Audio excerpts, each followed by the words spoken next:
Сега се враќаме за оно што всушност го најавивме со Ивана уште на сам почеток на денешната телевизијска епизода на утринската на Телма за супер вакцината. Само неколку години по пандемијата со ковид, научниците работеа на концепт што многумина го нарекуваат супер вакцина на иднината. Може, колеги, да идеме со илустрации, чисто да дадеме најава со Ивана. Вакцина која што не би штитела само од еден конкретен вирус, туку од цело семејство сродни вируси, вклучувајќи нови варијанти што допрва може да се појават. Научниците објавија дека со помош на вештачката интелигенција развиваат фундаментално нов тип на вакцина која би можела да обезбеди заштита од голем број вируси да спречи идни пандемии. Конкретно, ќе го нотирам тимот од Универзитетот во Кембридж кој што наведува дека ова е прв пат клучна компонента на вакцина да биде целосно дизајнирана со помош на вештачката интелигенција, потоа тестирана на луѓе. Новата вакцина е дизајнирана да работи против сите коронавируси, што вклучува варијанти на ковид, но и вируси кои што моментално можеби инфицираат животни, би можеле да предизвикаат следна пандемија, пишува и пренесува BBC. Инаку, како функционира велат новата вакцина, за разлика од традиционалниот пристап, каде што вакцините се дизајнирани врз основа на моментално тој циркуларен сој на вирусот, истражувачите од Кембридж применуваат различен метод. Користеле познати генетски кодови на голем број коронавируси, собрани преку програми за надзор на потенцијални вирусни закани. Инаку, некаде со Ивана споменавме дека првите клинички испитувања биле спроведени на 39 лица, првенствено со цел да се процени безбедноста на оваа вакцина. Професорот Сал Фауст од Универзитетот во Саутемптон, кој спроведе дел од испитувањата, изјави дека дизајнот, подпомогнат од вештачка интелигенција, дефинитивно има потенцијал и дека е навистина возбудлив. Она што е особено интересно е што технологијата е многу подобра во дизајниране вакцини за потенцијални пандемии, каде што вирусите постојано се менуваат. Така е, да, и тоа беше информација која што беше ударна во текот на минатата недела или пред, ето да кажеме, неколку дена, нешто кое што навистина го заинтригира човештвото за поголем број прашања како и на кој начин понатаму ќе се соочуваме со предизвиците кои што доаѓаат на патот, но се разбира и за она кое што го прави технологијата или науката или чекор понапред од вирусите. За сето тоа и за довербата на човештвото кон вештачката интелигенција, за супер вакцината од која што еден аспект кажуваат научниците за нејзината улога и функција или дејство, па од друга страна и луѓето кои некако можеби со доза на несигурност пристапуваат кон сето ова. Што е издржано, што не, како или на кој начин можеме да размислуваме и кои прашања не се појавуваат, а се надевам ќе успееме на дел од нив да дадеме денес одговор со нашите гости. Во студиото тука го имаме почитуваниот доктор Никола Бановски, кој добро познат на македонската јавност и во времето на короната или ковидот, кога нели јасно и гласно зборувавме за токму тие вакцини или нешто кое што секогаш е представува загриженост кај луѓето, а малку подоцна ќе го вклучиме онлайн и Бојан Кордалов, комуниколог или човек кој секогаш го изразува својот став со оглед на големото искуство и во областа на вештачката интелигенција и на она кое што се прогнозира во иднината, особено сега кога нели се потенцира оваа супер вакцина, можеби како почеток на нова ера во медицината. Доктор Никола, добро утро и добро дојдовте во утринска на Телма. Добро утро, благодарам на поканата. Ние малку со подетална најава или вовет можеби за оние кои што пак ја пропуштиле оваа информација. Да, скоро се кажавте, треба се да го дообјасниме. Се да го дообјасниме заедно со вашиот јавен дискурс. Се прашуваме со Ивана, можеби дали навистина во моментот сме сведоци и присуствуваме на еден од оние моменти кои што подоцна можеби ќе се учат во учебниците. Па веројатно, бидејќи супер вакцина е еден идеал бил порано да се најде нека вакцина која ќе има карактеристики да предизвика долготраен имунитет, значи да не се дава секоја година, да нема ревакцини. Тоа е една карактеристика, да биде со широк спектар, што кажавте, повеќе слоеви, цела фамилија на вируси, идеално сите што постојат. Не мора да се вирус, има супер вакцина и за канцер, значи што повеќе видови на канцер да може да заштити од појава или од повеќе вируси, да е безбедна и, како што кажав, да ја спречи премине мутацијата на вируси, односно да не може нови мутирани вируси да треба нова вакцина. Значи, јас се вакцинирам за грип секоја година со супер вакцина, а ќе се најде, ако се најде за корона, тоа е технички да се најде и за Да, тој го за грип најавуваат. да се вакцинира Да. не еднаш. Јасно. Да. Дали тоа ќе биде кај сите или само над 60 години, над 60 или кај оди што сака, и да таа трае барем до крајот на животот или барем 10 години, а истовремено да штити и од евентуални закани, речемо најстрашниот вирус кај грипот, птичиот грип, кој има 50% смртност, доколку се случи, не дај Боже, да од птиците се пренесува се на човек, да почне да се пренесува од човек на човек, да има таква мутација, да се штити. Значи тоа би било тоа и тој идеал до некаде, иако е рано да кажеме, меѓутоа штом го објавуваат, се доста задоволни од резултатите, дека нашле со помош на вештачка интелигенција го брзала тој процес за целата фамилија на коронавируси заштита. Така е, докторе, несумнено дека ова е само најава веројатно за она кое што следува. Бидејќи е рана фаза генерално. Да, и за новите информации кои што допрва ќе пристигнуваат поврзани со супер вакцината и што е тоа кое што низината функција или од што би не штитела, но ќе се согласиме и факт е дека иако вештачката интелигенција стана веројатно секојдневие за голем дел од нас глобално, веројатно се уште сме со доза на несигурност или пак можеби со дилема и прашање за тоа колку можеме да се осврнеме, колку можеме да веруваме и што тоа значи. Дури кога станува збор за едноставни прашања, најчесто поврзани со здравјето. И сега ни доаѓа една информација, бум информација за супер вакцина создадена од вештачка интелигенција. Што тоа значи, ако тука ја споменеме довербата на луѓето? Ние знаеме дека денес имаме многу антивакцери или такви движења кои што и во овие веќе постоечки вакцини и не така веруваат, односно одбиваат да се вакцинираат. Скептично секој пат постои. Секако, значи ќе биде многу не битно дали е вештачка интелигенција, едноставно има отпор кон вакцините. Многу е проширено тоа движење, има многу дезинформации, дури и антиваксерите користат вештачка интелигенција за да кажат дека вакцините убиваат и така натаму. Значи има и такви работи. Јас сум некој жртва на вештачка интелигенција, можеби најголема во државата, односно жртва се пациентите, јас сум злоупотребен. Да. Заедно со новинарите, така да само да не должиме, меѓутоа 2 пати сум си го гледал погребот, дома си седиме со фамилија и излегува цаци од сител, вика Да. нормално не на телевизија, меѓутоа го гледате на Facebook или на нешто, на социјални мрежи, дека сум умрел, дека колата експлодирала, па носат на слика, па гледаш погребот. Цела церемонија. Да. Да, ја икам добро бе на погреб, никој од блиски не ми да се непознати луѓе, ама убави луѓе. Значи до таму е стигната парадоксот, кај што страдаат пациентите и финансиски, така да од моја аспект гледано сега за сега вештачка интелигенција сум згрозен. Значи сте некаква колатерална штета мала. Па да, меѓутоа има пациенти кои прекинуваат да ги пријат ледовните лекои за диабет или за срцеви болести, да почнат други лекои, така да има случаи кај што и здравствено.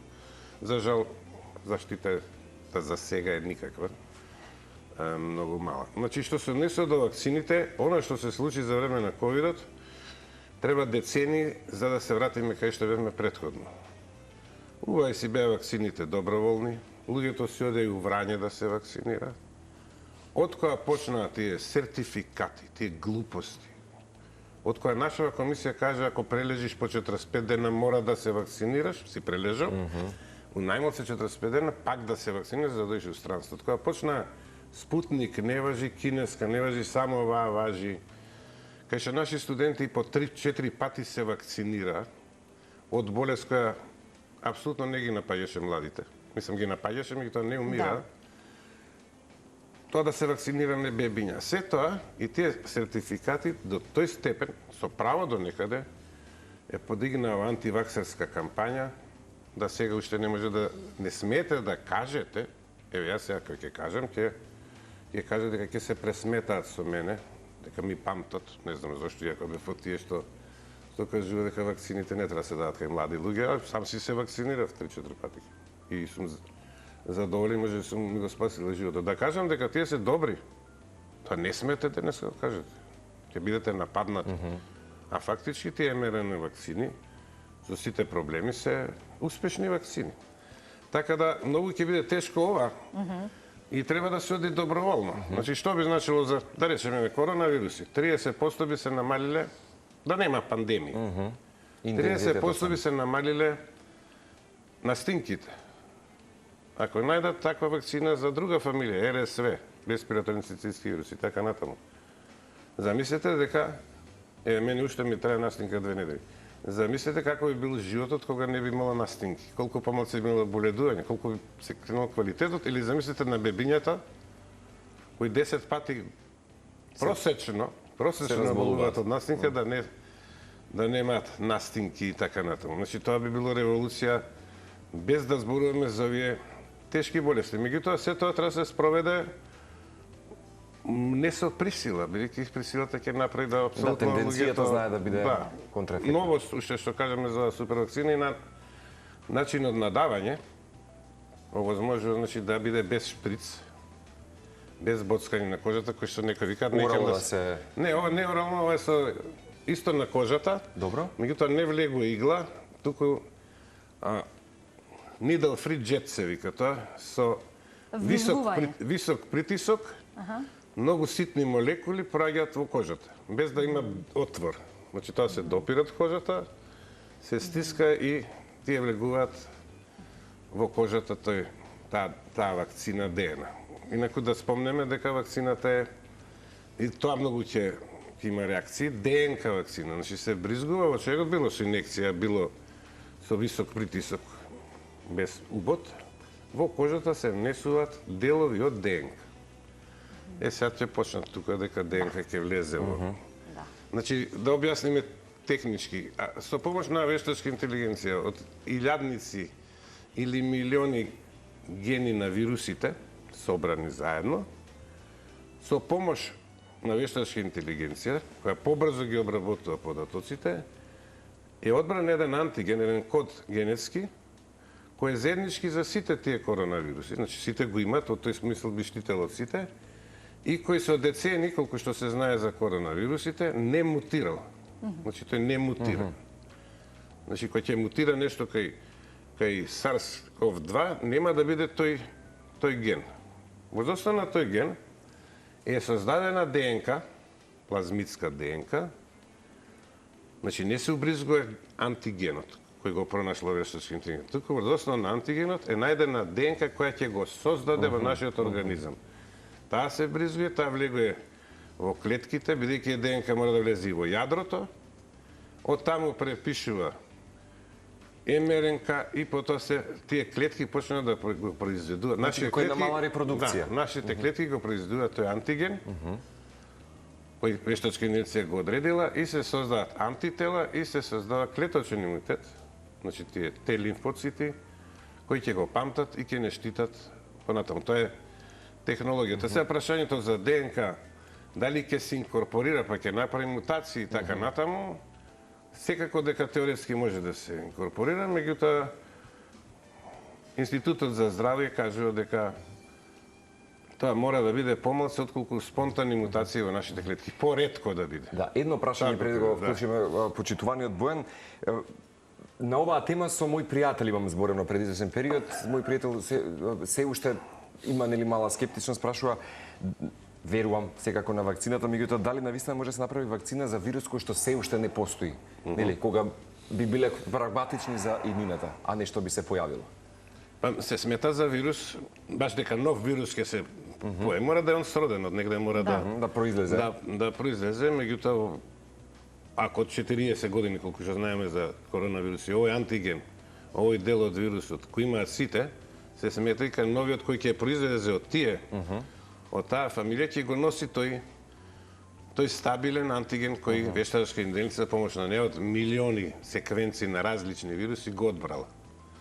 Меѓутоа, за тоа дали ќе биде така, треба да видиме. Сега не виделе дека на 39 луѓе, што е мала бројка, никој ништо не му се случило. Некој ќе каже големо чудо, не му се случило 6 месеци. Оптимизам, доктор Пановски. Што ќе биде по 6 години и така натаму, значи да, влегува бидејќи може да пројдат во втора фаза кај што со 200 луѓе, па потоа со илјадници луѓе ќе треба да се следи. Тоа е потоа ќе се следи понатаму дали навистина се заштитени. Ќе има група голема на невакцинирани и на вакцинирани се следи дали ќе оболуваат. Како спомнав, настинки ќе се види дали овие луѓе почесто оболуваат од останатите, баш кај што сега исто се прави, они ги вадат.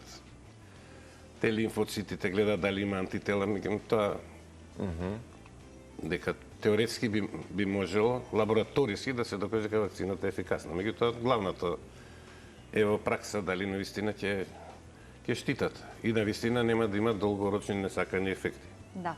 Тоа допрва ќе го гледаме, со оглед на тоа што се на самиот почеток на ова ново откритие во медицината или ова супер вакцина. Добро го објаснивте од случајен аспект ова, доктор Бановски. Иако 6 години по коронавирусот се уште се зборува за тие негативни последици и така натака, дел од тие се и групата на оние кои се антивакцини, но дел од нив е веројатно и некакви сведоци кои што тоа го чувствуваат. Но како и да е, секогаш ќе имаме различни мислења, она кое што ние објективно, нели како медиум и како емисија сакаме да го пренесеме како порака, се разбира од стручни луѓе и професионалци во својата област. Еден од нив се разбира и Бојан Кордалов, кој што на овие теми каде што е присутна вештачката интелигенција и незината улога во различни области од нашиот живот или од нашето секојдневно живење и тоа како сме зборувале, па дури сме дале одредени прогнози кои што се блиску до ова кое што сега се случува и веројатно уште многу не очекува во иднина. Пред се сакам да изразам благодарност до Бојан што каде и да е на земјината тупка секогаш одговара позитивно на повикот на утринска на Телма, па така и денес или ова утро се со цел да добиеме повторно одлични одговори на нашите прашања. Тоа е затоа што секој пат неговиот јавен дискурс се поздравен со аплауз, така срочено добро, така што верувам дека и на оваа тема добро ќе се вклопи со доктор Пановски. Сосема јасно и конкретно на она кое што го говориме денес. Добро утро, Бојан. Добро утро, Ивана, добро утро. Марко, и благодарам за убавите зборови. Ви додал само дека тоа е заради инспиративните разговори и теми кои што секогаш ги отварате, како и тоа дека секогаш се јавам онаму каде што има интернет. И сме доктори на темата. Голем поздрав и до доктор Пановски, можноста заеднички да гостуваме и да разговараме на вакви важни теми. Така е. Верувам слушна од она кое што досега го зборувавме со докторот, па еве прашање во таа насока или во тој контекст за тоа што ни носи ова ново откритие, што е тоа кое што навистина го има како главна улога вештачката интелигенција и од еден личен професионален аспект или да речеме мислење, колку луѓето ќе некако го сменат својот или трансформираат својот став и верување во односно на кое што веројатно не чека и во иднина во медицината со помош на вештачката интелигенција. Па, навистина инспиративно и надежно. Звучише сето она што зборувавте досега со доктор Пановски. Јас секако немам експертиза во делот на медицината и тука не сум се мешал никогаш. Верувам на науката и ќе се задржам како што споменавте во делот на вештачката интелигенција. Меѓутоа, кога зборуваме за поврзаност помеѓу комуникацијата и вештачката интелигенција и сето она што како искуство го имаме од корона пандемија, ковид пандемијата, меѓутоа и од другите такви ситуации, сметам дека навистина беше одлично потенцирано од докторот и навистина беа кажани многу важни круцијални аспекти. Тоа е важноста на науката, тоа е важноста на доверба во институциите, особено на здравствените авторитети, и тоа во исто време важноста за правилната комуникација во целиот тој процес. Она што го гледаме особено денеска, кога влегуваме во ерата на вештачка интелигенција и имаме искуството од ковид пандемијата, е дека едукацијата за жал и денеска не игра централна улога. Повторно во прв план е се стравот, паниката, заканите, кразните, малку клетвите ако не се направи нешто што ќе се случи. Никој не спори и не смее да спори дека науката игра круцијална и огромна улога. И тоа како што беше споменато и во претходниот дел од разговорот, колку повеќе се притиска луѓето кои што не сакаат да веруваат во тоа, вие нема да ги натерате да го променат своето мислење, само ќе ги направите уште повеќе да се закопаат во своите ровови, уште повеќе да чувствуваат дека прават нешто кое што навистина е благородно, кое што само тие го открили и што толку да навлегуваат во различни теории на заговор. Или наедноставно кажано, со страв ништо не може да се направи, нити се води држава, нити пак може да се направи било каква обсесена промена, бидејќи токму стравот е оној антипод на секоја позитивна обсесена промена. Сега ви додал дека процесите секогаш траат долго. Особено кога станува збор за здравствени придобивки и тие се одржливи и долгорочни. Ние често зборуваме например за една Шведска како еден идеал. По Шведска, тоа Шведска она. Меѓутоа дали знаеме кој е основниот, еден од основните постулати во Шведска например. Тоа се циклусите на учење, циклусите на долгорочно учење и едукација на секој човек и на целокупното население. Тоа значи инвестиција за еден процес, например, кога тие разговараа за членство во Европската унија. или тие кога разговараат за воведување на евро. Тоа се цели процеси кои што траат. И не случајно се прави на тој начин за да сето тоа има одржливост и за сето тоа да има ефект. Така што кога зборуваме за улогата на вештачката интелигенција, мене ми е многу жал што професорот, како и многуми на други, биле жртви на негативната, темната страна на вештачката интелигенција, која што е реалност. Deepfake видеата, сите други креирани вештачки видеа, фотографии кои што нанесуваат штета и на углед на луѓето, меѓутоа и на секој граѓанин на градиштата, се проблем. Меѓутоа вештачката интелигенција во исто време има многу позитивни активности, ова за кое што говориме денеска е тие. Многу здравствени работници, работнички можеме да ги слушнеме колку денеска веќе, не само во светот, туку и во начин, да се користи вештачката интелигенција во одредени процеси кои што помагаат и даваат додадена вредност на професијата. За да имаме позитивен аспект, за да ги користиме само позитивните аспекти, регулацијата тука е многу важна, постапувањето на институциите е многу важно и секако едукацијата, која се надевам како ова што денеска се прави многу ефективно, бидејќи граѓаните или во случајот партиците ни требаат како учесници во целиот процес, ни требаат луѓе кои што ќе бидат свесни, запознаени, кои што ќе бидат партиципенти во процесот, а не луѓе кои што ќе бидат само на другата страна да слушаат и да применуваат нешто кое што не веруваат страните, да кажем. Да, и да се биде само пасивен наблюдувач на нештото, да се критикува. Кога збориме за довербата на технологијата, ете, кога ќе слушнеме дека вештачката интелигенција дизајнирала вакцина, баш како што спомена и ти, луѓето кај некој ќе има восхит, кај некој страв. Меѓутоа, дали проблемот, бидејќи спомена и нотира науката, дали проблемот денес е недоверба во науката или можеби недоволно разбирање на самата технологија? Ајде да бидеме директни. Кога некој ќе слушне дека има вакцина за рак, ако се бориле, некој близо во семејството тоа го прави, секој дека ќе има восхит бидејќи се бара лек и да немаме тука дилема.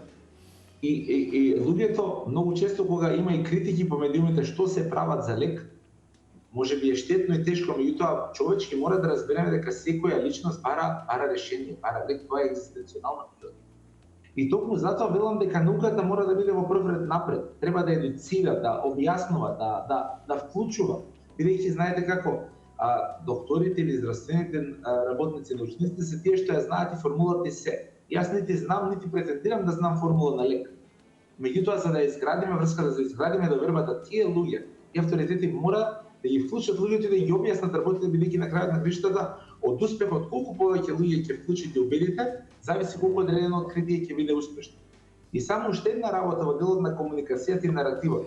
Вештачката интелигенција точно дека го дизајнираше првиот вакцинален кандидат тестиран кај луѓе, меѓутоа зад вештачката интелигенција и за тоа стојат луѓе кои што со поддршка на вештачката интелигенција го направиле тоа. И тука е работата во која што треба да објасниме дека имаме една многу моќна алатка која што или ќе ја злоупотребуваме за креирање на, како што каже професорот, лажни погреби со цел да се направи некоја противправна корист, или пак ќе ја користиме за да правиме добро од страна на стручните луѓе.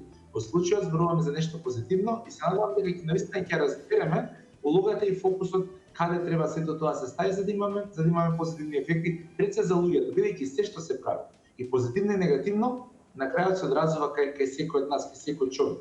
Не завршува кај оние кои што го креираат или кај оние кои што креираат негативни работи. Да, и на крај останува нашиот збор последен, односно нешто што се должи на едукацијата и вистинското гледиште кон работите. Па Бојан како човек кој што има јасни изградени ставови кои меѓу другото ги пренесуваат и на младите генерации, еве уште нешто што сметам дека ќе биде корисно за разговорот, дали вие сметате дека вештачката интелигенција ќе револуционизира медицината исто како што интернетот ја револуционизираше комуникацијата? Дефинитивно вештачката интелигенција ќе револуционира се. Меѓутоа ова е неповратен процес во делот на вештачката интелигенција. Ако не се постават работите правилно, од регулација до примена, до едукација, враќање назад ќе нема. Бидејќи револуцијата може да биде човекот повеќе да не постои како фактор, а може да биде човекот да биде најмоќното битие, кој што со помош на оваа вештачка интелигенција успело да го промени светот на подобро. Или со наједноставни зборови, или ќе го уништиме светот со вештачката интелигенција или ќе го направиме многу подобро.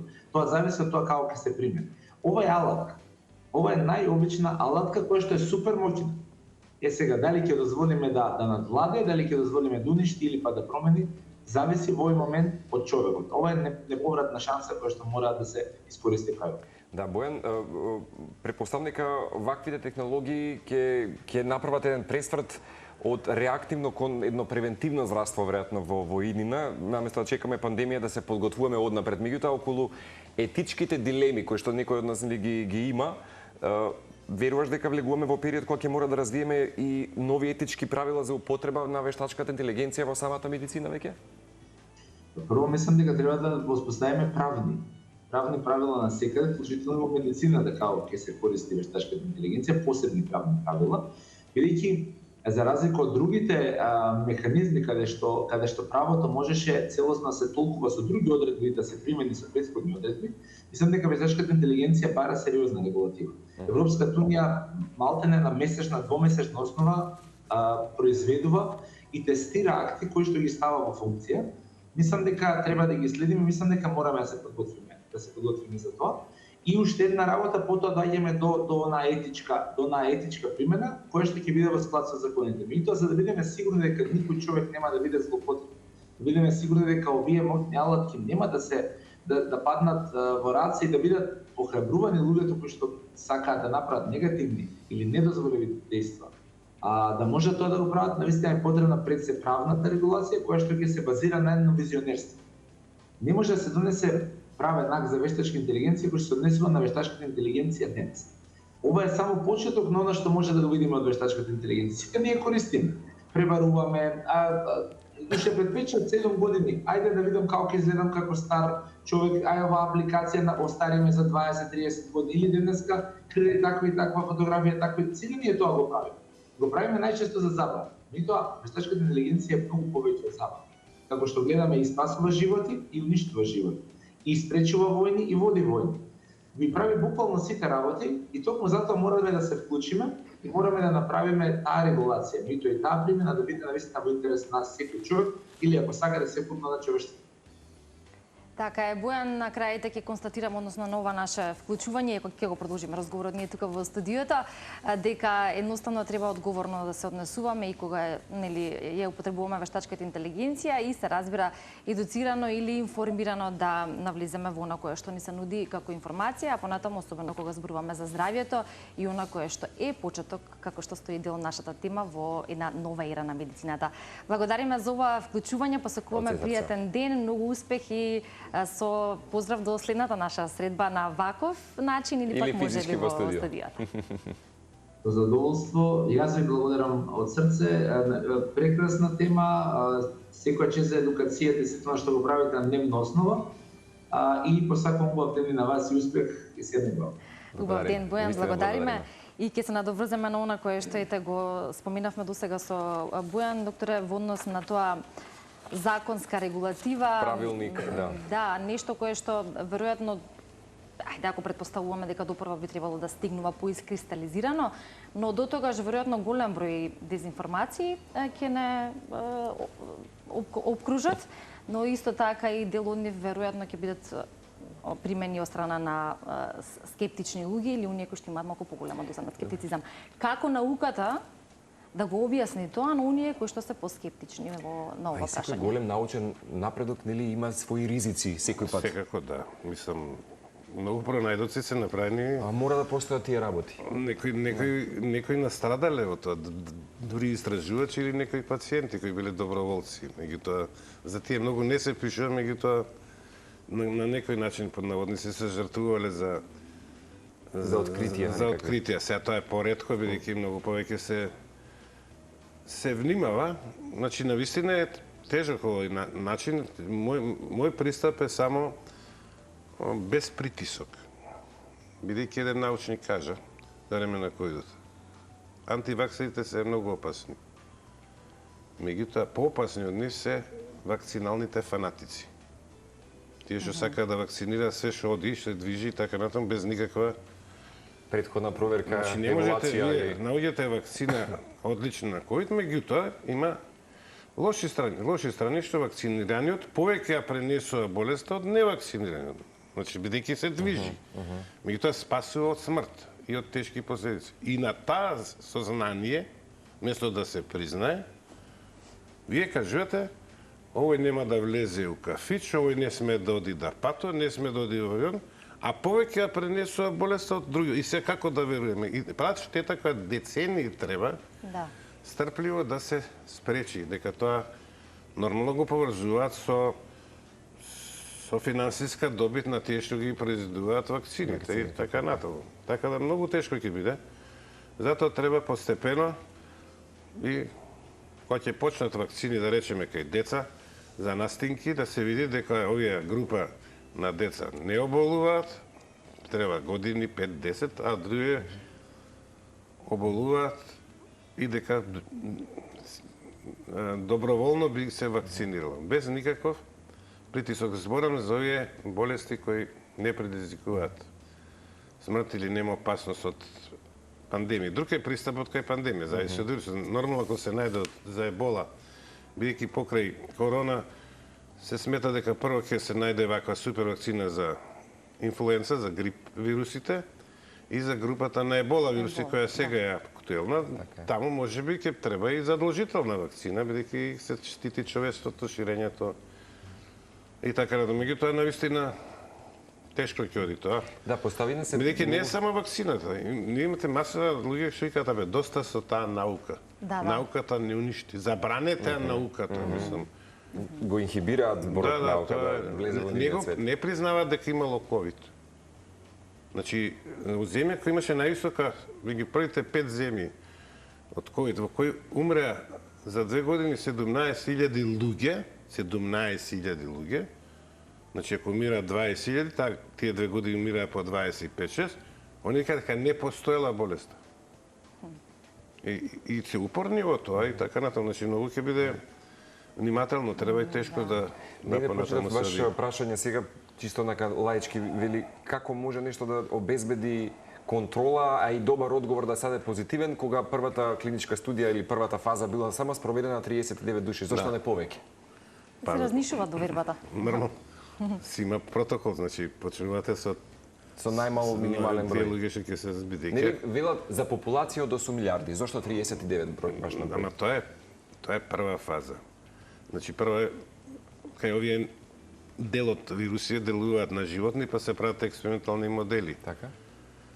Бидејќи има и вируси кои предизвикуваат кај животни, тоа е таа предклиничка. Кога почнувате со клиничка, првата фаза мора да биде мал број на пациенти, за да не биде штетата голема. Што ако сме избрале 30.000 и кај 1000, да речем, има несакани ефекти. Почнуваме со помал број, следната фаза ќе биде 200, па после кој ќе се види кај таму нема никакви проблеми, ќе оди на илјадници, 30-40.000 луѓе што ќе ја прима. Значи има повеќе фази за да се произведе вакцината и понатаму евентуално да се употреби. Значи ова е само почеток. Само почеток, кај што почетните резултати охрабруваат и затоа го објавиле. Сигурно има многу вакцини кај што пробале, нема ефект, слаб ефект, нема да кажат ова, се задоволни бидејќи била безбедна. И дала кај тие доброволци дека се сензибилизирани те лимфоците, дека се создале антитела и се смета дека подолго ќе трае начинот на убризгување, кој го кажа, без игла и така натаму. Меѓутоа треба време за тоа, мислам. Етапно тоа. Јас сум поише години од млад уште студент сум кажал дека овие русите, кубанците те најмногу нашле вакцина за рак. Еве пројдоа 50 години. Значи 50 години слушаме вести најдоа вакцина. Еве сега пак нашле. Така да треба се внимателно. И нема ова да биде брзо. И кој ќе се најде главното прашање колку ќе биде прифатено. Меѓутоа е револуционерно како? Секако дека е револуционерно, дека начинот на давање, начинот на откривање на тој супер антиген и ова начин на ДНК вакцина. Не го ставаме антигенот, не го убиваме вирусот, па го убризгуваме. Како туку од сите вируси генот, антигенот го претвораме во ДНК и го тераме организмот сам да си го произведе и на тој начин се создаваат имун одговор кој трае долго време. Да, и веројатно... Што се однесува до канцерите, вакцините, ако се дадат во во рана фаза, би требало да бидат многу ефикасни. прашање дали би се дале на сите луѓе, меѓутоа за некои во рана фаза може да делуваат и да спречат ширење на вирусот. Па дури кај метастази и така натаму, тие супер антигени. Значи тоа е друга работа кај што во случајов не се спомнува вештачка интелигенција, меѓутоа се користи вакцина со тие нанопартикли и така натаму. Да. Живееме во свет каде што не можеме или конкретно во нашиот разговор да не ги споменеме теориите на заговор. Теории на заговор имало за било што и да се работи во однос на откритие и секогаш има група на луѓе кои што ја гледаат некако позадината, поточно предпоставуваат и тие предпоставки многу брзо се шират. За луѓе кои што можеби немаат цврсто изградени ставови по одредена тема, можеби кај некои тоа ќе влијае. Во случајот кај вакцините, теориите на заговор или конкретно во ова, ако можеме исто така да предпоставиме или прогнозираме, би било дека можеби се спрема некоја следна пандемија по овие супер вакцини претходно во подготовка за да може да станат задолжителни и да го имаме повторно оној притисок за кој што вие говоревте, односно го споменавте. Иако како доктор со големо искуство, веројатно покрај оние стручни објаснувања на пациентите, веројатно доаѓате во ситуација каде што постојат и вакви прашања, поврзани со различни теории на заговор. Што во тој случај, колку тука треба да биде погласна науката и што е тоа што треба да го понуди, да речеме на некој начин како доказ дека како алтернативно решение. Дека не постојат такви крајности, туку едноставно дека се работи во интерес на човештвото. Да, мора да се разговара логички со теорија за заговор. Еве сега прво што ги прашам кај ви се чипоите, уште ли ги имаме чипови? Да. Еве јас сум чипиран денес според вас. Тоа би пропадна. Втората заговор беше дека ќе се уништи човештвото. Многу сме се раѓале да сме се намалиле. Да. Во однос на смртност, некој од нив па ние да не реагиравме така, они реагирале, па и како го спасиме со вакцини ли? Трета работа, многу тука се користи исток-запад, политика се тера. Меѓутоа кој ќе им кажете дека што правиме кај Путин се вакцинираат ли? Па викам, ај се да направиме статистика. Кој поише вакцина? Кинези и руси или западен свет? Таму поише се вакцинира. Таму многу не ги прашуваат сакаш, не икеш, особено во Кина. Тоа е императив. И сега, ако е заговорот светски, цел свет се стружил американецот, русинот, кинезот и направиле заговор со вакцина, што можеме и не да правиме? Може да чекаме да умреме или сами да се убиеме, ако е така. Да. Значи тука паѓа тоа како концепт. Второ, како кажува дека било се за да се продадат вакцините. Вакцинација на САД кошташе 13 милиарди со една доза долари, а затворање, да речеме, на Мелбурн кошташе 90 милиарди, само еден град. Значи, штетата што беше направена, у тој начин може да се разговара со документи, ги има многу такви. Целиот заговор треба да има логика што сака да постигне. Сите заговори што ги кажа, не го постигнаа тоа, што ја кажам, и они продолжуваат со нови измислици и така натаму. На тој начин, значи секоја заговор треба да се објасни која е логиката на подкрепено, која е логиката на кои се аргументите што ги имаме за да дискутираме на тоа. Во тој смисол. И кој го измислил и така натаму, така да со факти.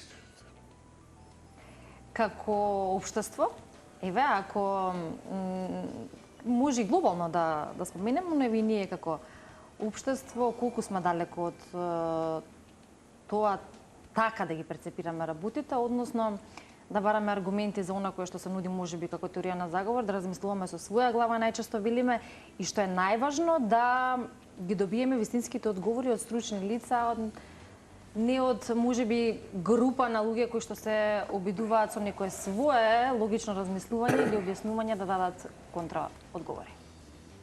Следејќи ги социјалните мрежи сме многу далеко. Мислам дека тие луѓе кои мрзат, се ирџи, не поклопија. Дури јас се наоѓам, ако одговорам сега дека ова е глупост, ќе почнат со навреди.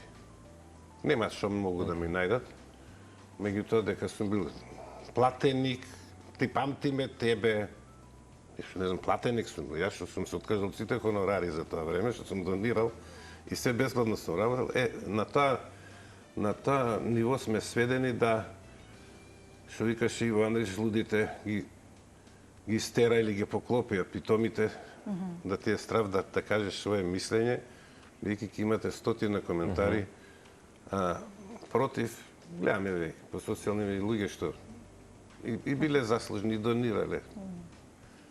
Одма си лопов или си не знам што и така натаму. Значи, таква е состојбата, така а особено во медицината, а особено во вакцините, тоа е тешко. Одма се етикетираат нештото. Да, тешко е да се етикетира екипа која тоа го тера, аргументите тешко праќаат и навистина не е лесно. Значи, на ниво наше, не знам, имаше анкета дека 48%, сега тој процент падна, меѓутоа нема никош да се извина да рече што сме биле будали, дека авионите не прскаат. Не трујат со авиони. Јас стално им кажам дека вие имате манија на величина. Да некој прави авион за да македонци милиони нешто ги прска заедно со албанците, ама албанците немало да ги фатили, не знам како, тоа не може да ги разберам, да го прави тоа, толку сме били ние значени во светот, специјално за нас тоа го правеле. Мислам, ти може трудништат за 15 минути, нема ни да знаеш, ако сакаат. Така да тај манија на величина, дека си многу значен, што некој со тоа се занимава. Да ти бара вакцина, да те уништи, да те следи со чип, да те труе со... Значи, 48% од населението во анкета кажал да, не прска. Сега, како ќе го поврзам со тоа со наука? Значи, многу внимателно треба за се има образложение.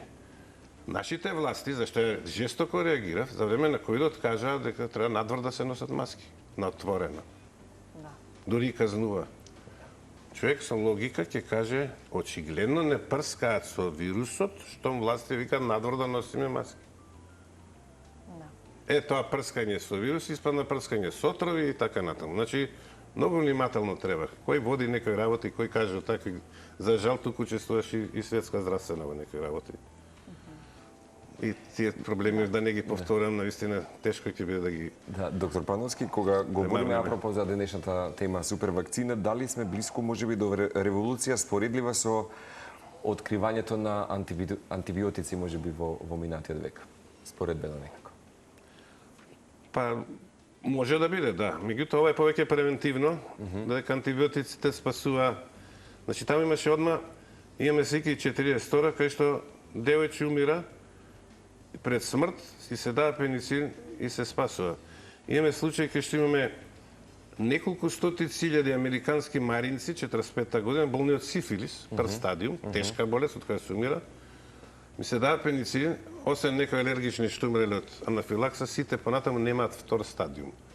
Значи, веќе имало луѓе кои се во термина, многу полесно било да се објасни како делува. Овде треба да кажеме дека кога ќе го примите, нема да... Јасно. Значи, тоа било повеќе терапевски. Антибиотиците ретко се користат за профилакса, за терапија. И во тој смисла спасувале животи, така да ова би било поголема револуција, бидејќи превентивно, меѓутоа тешко ќе биде да се прифати широко, ќе треба децении да тоа биде, меѓутоа ако по 10 години, 20 се види дека луѓето не оболуваат од вирусни инфекции, ретко оболуваат. Боледувањата се намалиле за 50%. Економијата пораснала. Децата не отсуствуваат од училиште и така натаму. Зборам за најлесните, да не зборам за потешки форми, тогаш навистина ќе го смени револуционерно сето, да не зборам што ќе спречи пандемии, кои ние многу се плашиме од пандемиите, меѓутоа пандемиите сепак до сега, за сега ги контролира човекот. Мислам, сега ќе кажат 6 милиона умреле, наш толку милиарди, тоа е мал процент. Да, мал процент, меѓутоа секако и дека тоа ќе има влијание, бидејќи повеќе не само спасува на животи, туку многу тоа е затварања. Луѓето најтешко ги прифатија затварањата дома. Добро, си уште тие И финансиските проблеми, фирми пропаднаа, не знам што. Имено. Се уште се чувствуваат последиците, велат, особено од затворањата и од она кое што беше превентивна мерка во ковид периодот или за време на ковид пандемијата, и веројатно сето тоа со доза на ја создава таа доза на недоверба и доза на сомнеж за сето она кое што доаѓа и го носи иднината. Впрочем, во времето на короната и Светската здравствена организација ја разниша довербата кај светската популација. Поучени од и искуството. веројатно затоа и нели вака со малку резерва се пристапува кон ова кое што ново ни следува или веста за супер вакцината, но добро е што ние можеме со сигурност пак да кажеме дека ако се осврнеме на стручни одговори и дека ако човек кој што цел живот го посветил на науката или на медицината може да каже нешто кое што заслужува внимание, тоа апсолутно не треба да се, како што видите вие, веднаш да биде изложено на критика или со други несоодветни или недолични коментари, со кои што за жал сме соочени, особено на социјалните мрежи. Заеднички ќе ја ставиме оваа порака во контекст на денешната тема, заради тоа што зборуваме за општествено добро, зборуваме за нашето здравје, зборуваме за она кое што го зборат и светските медиуми, а исто така и нешто кое треба да го прифатиме. Сепак живееме во време каде што технологијата рапидно се развива, со тоа и напредокот во медицината. Да се надеваме дека тоа е се за наше добро, останува да видиме што ќе покаже времето, а во меѓувреме се консултираме со докторите кои што ги имаме кај нас, а и вреди да ги чуеме. Ви благодариме за вашето денешно гостување. Благодарам. Ни беше драго, доктор Пановски.